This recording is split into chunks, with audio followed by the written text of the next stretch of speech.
Nane Allah kolabudo nane Allah kolabudo nane Allah kolabudo nane Allah kolabudo urbe na yono Allah kolabudo. He wanders across the desert in search of the water his herd needs. The herd moves slowly across the desert, following the shepherd's lead. As the strong winds whip the sand around his face, the shepherd rewraps for more protection.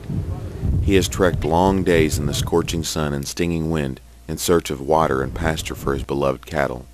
Perhaps by nightfall he will find a good spot for the cattle to graze and drink. This has been the life of the Fulani people for centuries. This group of 25 million nomadic people has lived wandering with their herds across the southern region of the Sahara Desert. The Fulani find their identity in their herds. The cattle are a part of the family, and only under the direst of circumstances will they sell a cow. The Fulani are a very proud people. They take pride in the size of their herds and in their language, Pular, the most widely spoken language in West Africa. Stoic in nature, the Fulani are self-sufficient and conceal their emotions.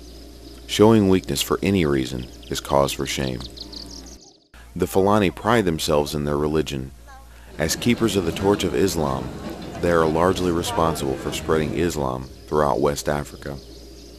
Wherever they are, they hold strongly to the pillars of Islam, reciting the Muslim statement of faith, praying 5 times a day, giving alms, fasting for a month, making a pilgrimage to Mecca. Unrolling their prayer mats, they bow their faces to the ground, reciting memorized prayers in a language very few understand. They hold their Arabic book, the Quran, in awe, memorizing it, teaching it to their children, and never allowing it to touch the ground. Fulani practice their rituals in the hope that their good works will please Allah, the God of Islam, gaining them entrance into paradise. Never sure of their final fate, they resign themselves to inshallah, whatever Allah wills.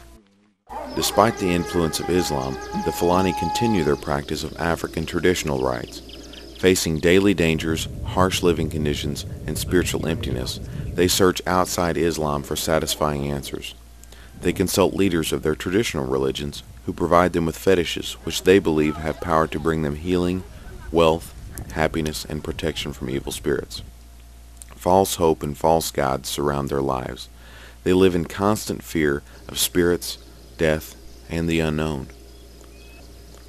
Their desire to be true to their traditions is strong, but due to a shortage of water and a lack of freedom to roam throughout West Africa, many have adopted a more settled lifestyle. An estimated 1/3 of the Fulani have settled in cities or become farmers in order to survive the changing times. Nightfall approaches as the shepherd continues to search for water. He grows weary. He hears a voice of one calling in the desert, "Prepare the way for the Lord. Make straight in the wilderness a highway for our God. And the glory of the Lord will be revealed, and all mankind together will see it."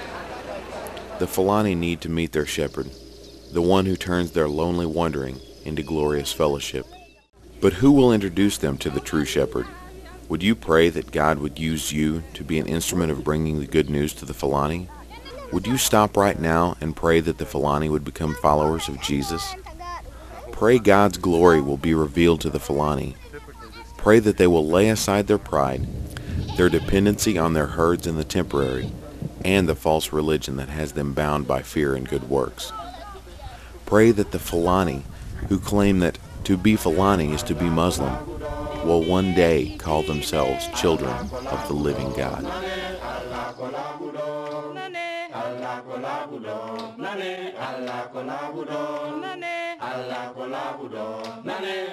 kolabudo.